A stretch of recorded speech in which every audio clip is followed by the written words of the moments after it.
나누겠습니다. 사도행전 2장 14절에서 21절까지의 말씀입니다. 제가 한 절 읽고 여러분께서 한 절 읽으시고 교독하시겠습니다. 베드로가 11 사도와 함께 서서 소리를 높여 이르되 유대인들과 예루살렘에 사는 모든 사람들아 이 일을 너희로 알게 할 것이니 내 말에 귀를 기울이라.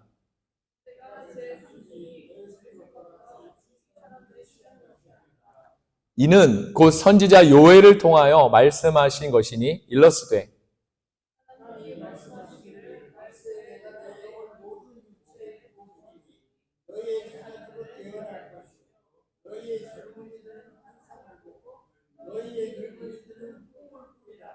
그때 내가 내 영을 내 남종과 여종들에게 부어주리니 그들이 예언할 것이요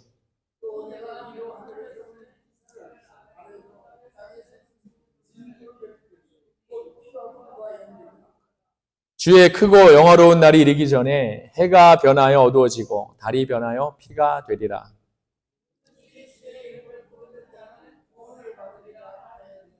(21절) 다시 한번 함께 읽겠습니다. 누구든지 주의 이름을 부르는 자는 구원을 받으리라 하였느니라. 아멘. 살아계신 하나님의 말씀입니다. 오늘 성령께서 말씀하시다라는 제목을 가지고 여러분과 함께 말씀을 나누겠습니다. 지난 주일에 강단 교환을 통해서 많은 은혜를 받으셨을 줄 압니다. 은혜 많이 받으셨죠? 예. 2주 전에 우리가 성령 강림 주일을 통해서 마가의 다락방에 바람같이, 이렇게 불같이 임했던 그 성령에 대해서 우리가 말씀을 나누었었습니다. 오순절의 다락방에 모였던 120명 모두에게 그들에게 임했던 성령이 청각적으로 또 시각적으로 그리고 전인격적으로 그들을 만지고 또 주장함으로 인해서 방언이 터지고 예언이 일어나고 그 힘으로 초대교회가 시작되어서 복음이 저와 여러분 우리에게까지 올 수 있었다는 것입니다. 그리고 이 땅에 이제 교회가 본격적으로 시작된 것이죠. 이제 그렇게 그들에게 임했던 성령의 강력한 역사하심이 오늘 교회를 통해서 지금 이 강단에서 선포되는 말씀으로 지금 이 시간에도 우리에게 임하고 있는 줄 믿습니다. 오늘 하나님이 주신 말씀을 통해 그 음성을 우리 모두 직접 듣는 시간이 되기를 원합니다. 그 말씀이 듣는 것으로 끝나지 않고 여러분 모두의 생활에 또 임할 수 있기를 소원합니다. 그 말씀의 힘으로 도전과 역경을 극복하고 막힌 것이 뚫어지며 병든 것이 치유되는 역사가 있기를 축원합니다. 할렐루야. 사랑하는 여러분, 성령님이 계신다는 것과 내가 그분을 만났다는 것은 완전히 다른 문제인 것입니다. 마찬가지로 여러분이 하나님을 믿는다는 것과 그분을 만났다는 것은 다른 것이죠. 성령은 그곳에 불처럼 임하셨고 바람처럼 임하셨고 함께 모여 기도하던 사람들에게 임하셨습니다. 그분과의 접촉이 시작된 것이고 부딪힘이 시작된 것이지요. 성령이 그들을 지배하시기 시작하신 것이고 그들 위에 운행하고 계신 것이고 그들을 통치하시기 시작한 것입니다. 성경은 그때 모여들어 이 사건을 목격했던 사람들이 혼돈에 빠졌다고 말하고 있습니다. 이 일은 사람들의 기대와 상식과 상상과 이런 것들을 완전히 초월한 그런 사건이었기 때문이었죠. 뿐만 아니라 그들은 충격을 받았습니다. 어떤 사람들은 자기 눈을 직접 보았기 때문에 그 사건을 부인할 수는 없지만 그럼에도 그 내용을 받아들이기가 너무 어려워서 저들이 세술에 취했다고 이렇게 했다는 것입니다. 바로 이때였습니다. 베드로가 갑자기 일어납니다. 14절 15절에 이렇게 말씀하지요.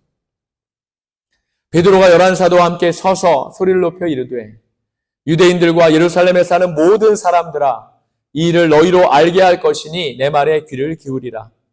때가 제3시니 너희 생각과 같이 이 사람들이 취한 것이 아니라. 아멘. 이렇게 말을 하기 시작한 베드로는 오늘 본문은 아니지만 36절까지의 내용을 거침없이 설교하고 있습니다. 사랑하는 여러분, 그런데 저는 오늘 베드로의 설교, 즉 성령의 말씀하심이 바로 지금 이 땅을 사는 우리에게 정말 너무나도 꼭 필요한 말씀이라고 믿습니다. 그를 통해 말씀하시는 성령님은요, 우리가 관심을 가지고 있는 것들을 말씀하시지 않으셨습니다. 어떤 사람은 정치에 관심이 있지요. 정치에 대해 이야기하지 않으십니다. 우리 생활에 필요한 경제나 문화, 철학에 대해서 말씀하지도 않습니다. 그가 이야기하는 것은 오직 하나님이십니다. 그가 선포하고 있는 것은 그분이 이 땅을 위해 보내신 아들 예수 그리스도에 대한 이야기인 뿐인 것이지요. 그것이 전부입니다. 우리에게는 일상생활을 위해서 물가가 중요하지요. 또 직장도 중요합니다. 또 결혼도 중요합니다. 밥 먹고 사는 일, 자녀를 키우는 일, 이 모든 것들이 우리에게 정말 꼭 필요하고 중요한 일임에 분명합니다. 사랑하는 여러분, 그런데 우리의 삶에는 항상 우선순위가 있다는 사실을 우리가 잊어서는 안 될 줄 믿습니다. 그 우선순위는 바로 하나님이십니다. 그분의 아들 예수 그리스도이시고 그분이 승천하시면서 우리에게 선물로 보내신 성령님이심을 우리가 결코 잊어서는 안 될 줄 믿습니다. 사랑하는 여러분, 여러분의 인생에서 하나님은 얼마만큼 중요한 분입니까? 여러분의 인생에서 하나님이 최우선 되실까요? 하나님의 생각이 여러분의 생각일까요? 우리의 문제는요, 하나님을 믿으면서도 하나님이 우리의 최우선 순위에 계시지 않는다는 데 있습니다. 우리에게 있어서 하나님은 단지 우리의 문제를 해결해 주시는 그러한 분으로만 우리가 여긴다는 것이지요. 우리는 하나님을 우리를 위기에서 건져주시고 병을 고쳐주시고 우리를 돕는 분으로 생각하지, 그분이 우리의 왕이시고 나를 통치하시고 하나님이시고 주권자이시고 창조주로 우리가 생각하지 않는다는 겁니다.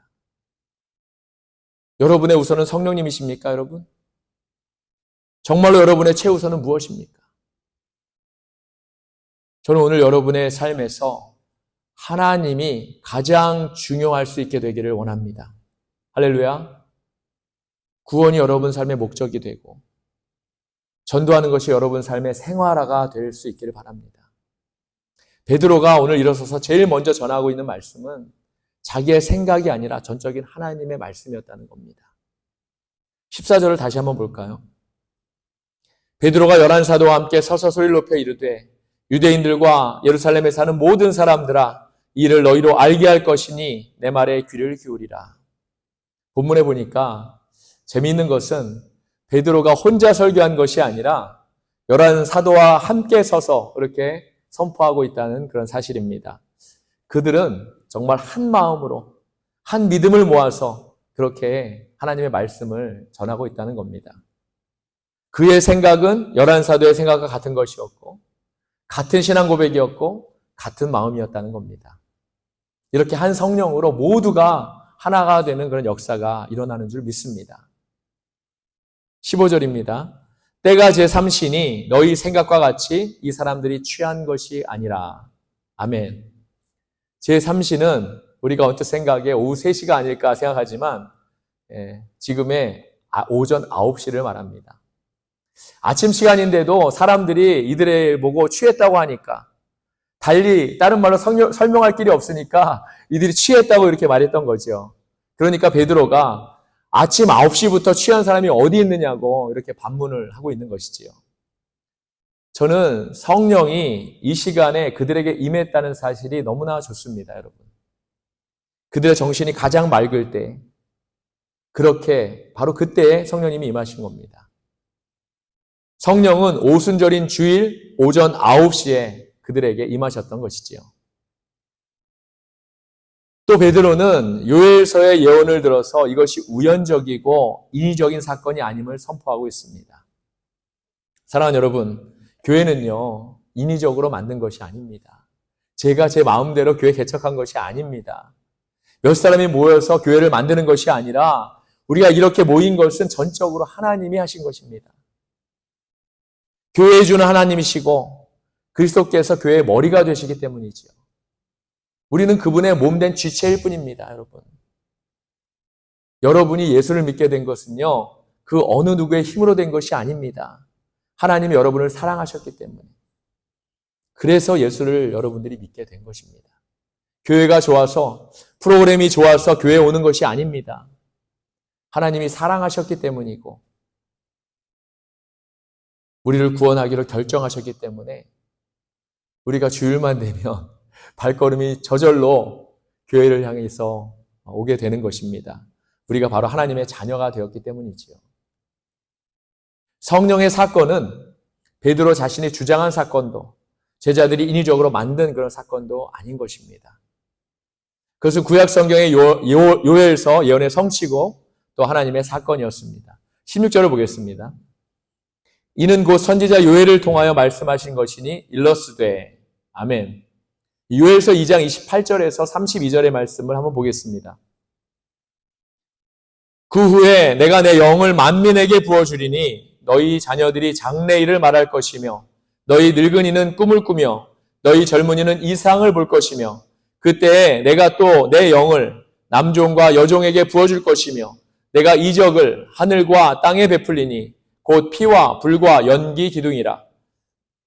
여호와의 크고 두려운 날이 이르기 전에 해가 어두워지고 달이 핏빛같이 변하려니와 누구든지 여호와의 이름을 부르는 자는 구원을 얻으리니 이는 나 여호와의 말대로 시온산과 예루살렘에서 피할 자가 있을 것이며 남은 자 중에 나 여호와의 부름을 받을 자가 있을 것임이니라.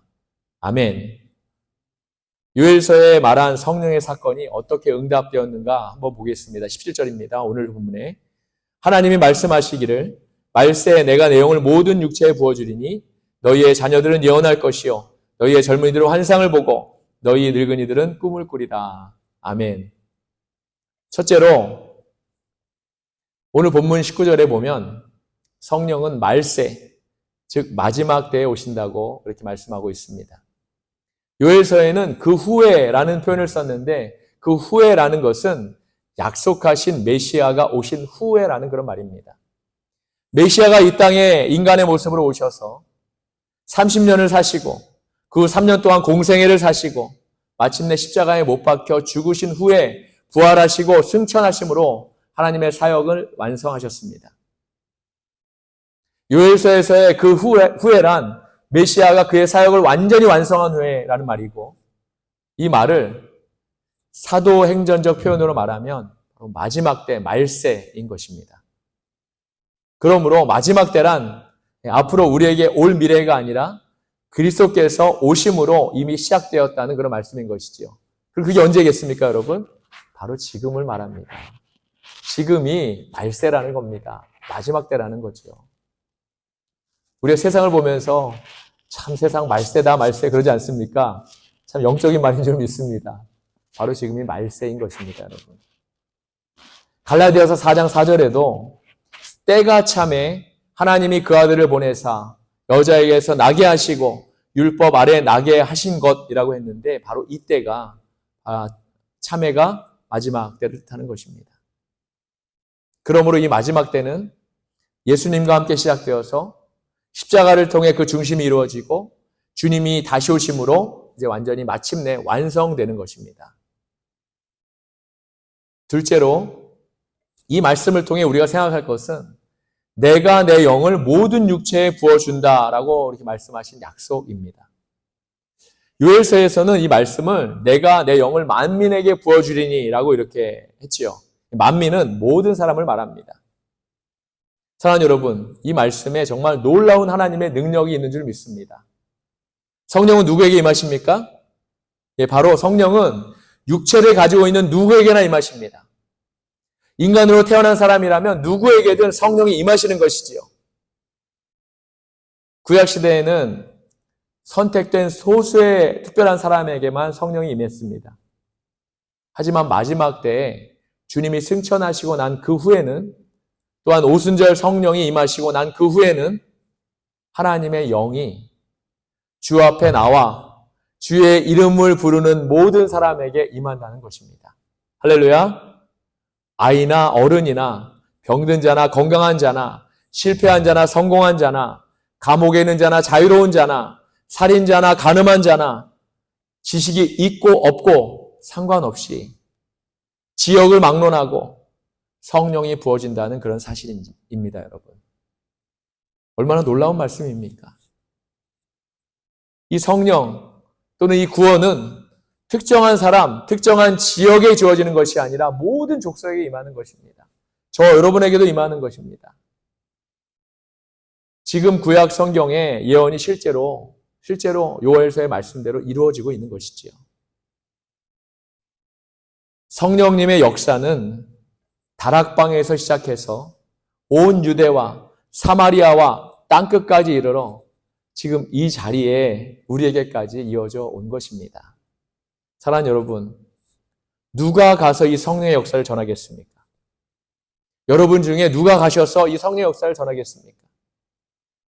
하나님은 바로 우리를 사용하셔서 세상 모든 사람들에게 이 성령의 역사가 전파되게 하실 것입니다. 성령은 마지막 때에 주님의 사역을 마치시고 난 그 후에 육체를 가진 누구에게나 부어진다고 했습니다. 그렇게 성령이 부어지면 무슨 일이 일어날까요? 셋째, 성령이 임하시면 너희의 자녀들은 예언할 것이다 라고 말했습니다. 할렐루야. 구약시대에는 예언자들이 예언을 했습니다. 예레미야, 이사야, 에스겔, 다니엘 등등 많은 예언자들이 하나님의 말씀을 대언했지요. 예언은 단순한 미래에 대한 예견이 아니라 하나님의 말씀을 선포하는 것입니다. 그것을 예언이라고 합니다. 그래서 구약의 예언자들은 반드시 기름 부음이 있어야 하고 하나님의 부르심이 있어야 했지요. 하지만 성령이 임하신 이후에는 모든 사람이 예언을 하게 되는 것인데 특히 젊은이들이 예언을 하게 될 것이라고 이렇게 말씀하고 있지요. 사랑하는 여러분, 그렇습니다. 성령을 받고 구원을 확신한 사람은 자신의 미래를 알게 됩니다. 내가 어떻게 무엇을 위해 살아야 하는가를 알게 되는 것이죠. 믿음의 눈으로 보기 때문입니다. 그래서 내일 종말이 찾아온다고 해도, 내일 전쟁이 일어난다고 해도, 지금 북한에서 풍선을 오물을 달아서 보내가지고 지금 난리지요. 그런 일이 일어난다고 해도 믿는 사람에게는 두려움이 없는 것입니다. 성령이 임하면 또 무슨 일이 일어난다고 했습니까? 넷째로, 너희의 늙은이들은 꿈을 꾼다고 했습니다. 요엘서에서는 이 문구가 너희 젊은이들이 이상을 볼 것이라는 말보다 먼저 나옵니다. 그렇습니다. 성령이 임하면 물론 방언도 하고 예언도 하고 능력도 나타나서 안진뱅이가 일어나고 많은 기적과 기사와 역사가 일어나지만 무엇보다도 선교의 역사가 일어날 것입니다. 죄송합니다, 여러분. 노인들은 세상에 소망이 별로 없습니다. 세상의 온갖 경험과 쉽지 않은 치열한 삶을 통해서 이미 많은 경험을 하셨기 때문에 한 번 더 죄송합니다. 남의 말도 잘 기울여지지 않지요. 고집도 세고 잘 타협하지 않습니다. 그런데 성령이 임하면 이러한 모든 것들을 녹이고 소망과 기대감을 갖게 되는 것입니다. 할렐루야! 이것이 바로 성령의 역사입니다, 여러분. 아브라함이나 모세나 다 늙은 나이에 소명을 받고 성령을 받아서 하나님의 부르심에 위대한 일을 행했던 것을 우리가 알고 있습니다. 그런데 성경에는 놀라운 한 인물이 소개되고 있는데 바로 갈렙입니다. 모세가 죽었을 때 그 후계권은 여호수아에게 가기로 결정되었습니다. 사실 이 사실로 제일 갈등할 만한 사람이 있다면 바로 갈렙이었을 겁니다. 갈렙이 모세를 섬기는 일은 별로 어렵지 않았을 겁니다. 나이 차이도 있고 경륜도 완전히 달라갔기 때문이지요. 그런데 여호수아는 다릅니다. 나이도 비슷하고 또 가나안에 들어온 유일한 두 사람이었기 때문입니다. 그럼에도 갈렙은 40년 동안이나 여호수아를 잘 섬겼습니다. 왜냐하면 하나님께서 기름 부음 받은 사람이기 때문입니다. 그의 나이 85세 때에 그는 여호수아에게 나와 이런 말을 합니다. 여호수아서 14장 10절에서 11절을 보겠습니다. 이제 보소서 여호와께서 이 말씀을 모세에게 이르신 때로부터 이스라엘이 광야에서 방황한 이 45년 동안을 여호와께서 말씀하신 대로 나를 생존하게 하셨나이다. 오늘 내가 85세로 돼 모세가 나를 보내던 날과 같이 오늘도 내가 여전히 강건하니 내 힘이 그때나 지금이나 같아서 싸움이나 출입에 감당할 수 있으니. 아멘. 자신은 40대 때나 80대 때나 정열과 힘이 일반이라고 이렇게 말하고 있는 그의 모습이 참 너무나도 멋집니다, 여러분. 그럼에도 그는 자신의 주장을 앞세워서 여호수아를 힘들게 하지 않았습니다. 계속되는 12절에 보면 그날의 여호와께서 내게 약속하신 그 산지를 내게 주소서 이렇게 간청했을 뿐이죠. 그는 80세가 되어서도 꿈이 있고 비전이 있는 그런 사람이었던 것입니다.